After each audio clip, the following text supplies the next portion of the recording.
President Obama's controversial rationale for targeted killings of Americans in other countries has exposed at least the tip of the iceberg of the Obama administration's war on al-Qaeda. Danial Klaidman is national political correspondent for Newsweek and the Daily Beast, and also the author of Kill or Capture: The War on Terror and the Soul of the Obama Presidency. Good to see you, Dan. Thanks very much for joining us today. Well, you're right on point with the hearing and the subject of the hearing today. A couple of things that you expose in your book. You write about the president having no qualms about killing al-Awlaki in Yemen, the American, of course, who was involved with, or allegedly involved with the Christmas bomber. You said that he had become fixated on taking out the charismatic cleric.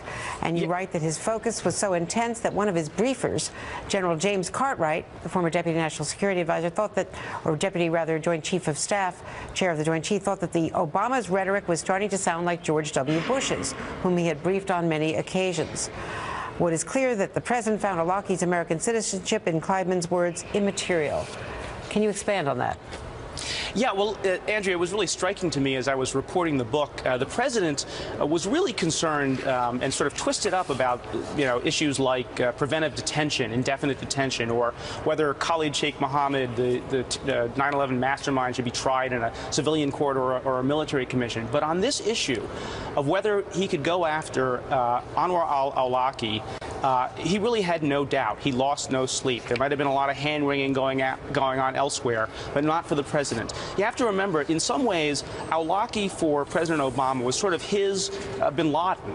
The al-Qaeda, the core organization, had already been sort of knocked back on its heels. Osama bin Laden was not really capable of pulling off, spectacular attacks.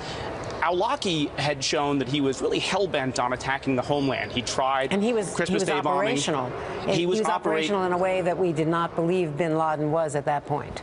Absolutely. And so the president, his view was, look, this is a lawful act of war, and there is an imminent threat because al-Awlaki had proven time and time again that he was trying to do this, and so he was going to go after him. He didn't lose a lot of sleep over it. I'm fascinated by your writing, your reporting on General Cartwright, and also the countervailing force was Harold Koh, the former State Department legal advisor who is the dean of the Yale Law School, both before and since, well-known, a nationally known legal scholar. And you write about Harold Koh that he was really concerned about making sure that he had the intelligence. He said he was queasier, you write, he was queasier about the whole operation against al-Awlaki, and if al-Awlaki wasn't going to be able to defend himself in a court of law, then perhaps, you write, Koh could at least ensure that the government's case against him was legitimate. He then spent 5 hours going over the intel himself.